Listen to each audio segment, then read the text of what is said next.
you doing? Well, we got a real big Texas hurricane down in Texas. Everything's bigger down there.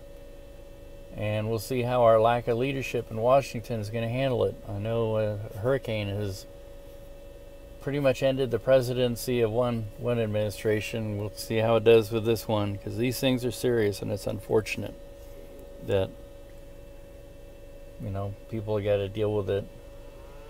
And yesterday I had a lady that's bringing this phone on my gimbal mounted in the B-script. I was doing a time lapse, and a lady came up to me afterwards and said, "You're not supposed to be doing that." "Doing what?" "What are you shooting? Are you shooting people?" I'm like, "No, I'm just shooting stuff on the street." "Well, you're not supposed to be doing that. That's violating everybody's privacy. That's against the law." And I'm like, "No, it's not against the law. Have you ever heard of the First Amendment?" I said, "You're wrong." She said, "Oh, I'm wrong?" And she thought the only people who have the right to shoot things with cameras are the media, and that it's against the law for everybody else because it violates everybody's privacy. And I don't know, just wrong. It sounded to me like she may have been from another country and not completely informed of our Constitution. And if she's here going to take a citizenship test, she might want to bone up on that one.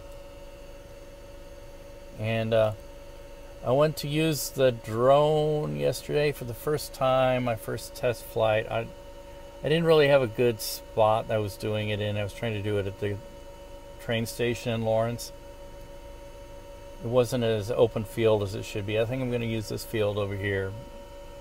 But I couldn't get, I expected me to have this app updated and everything, the DJI app, and I didn't have it all updated, and I didn't have good signal, so I couldn't get it to download, and it said I needed Wi-Fi. So I did that last night, so hopefully, we'll see, maybe this afternoon or tomorrow. But anyway, you can go have some brunch, breakfast, lunch, whatever.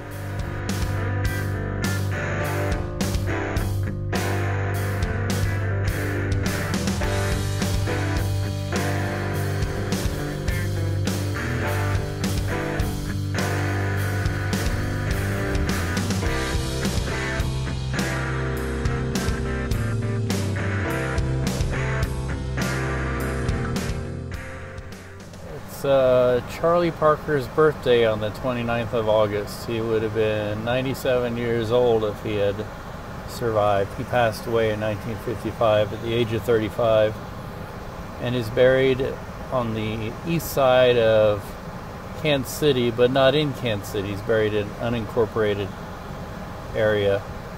It's not a part of any city. It's part of the county technically.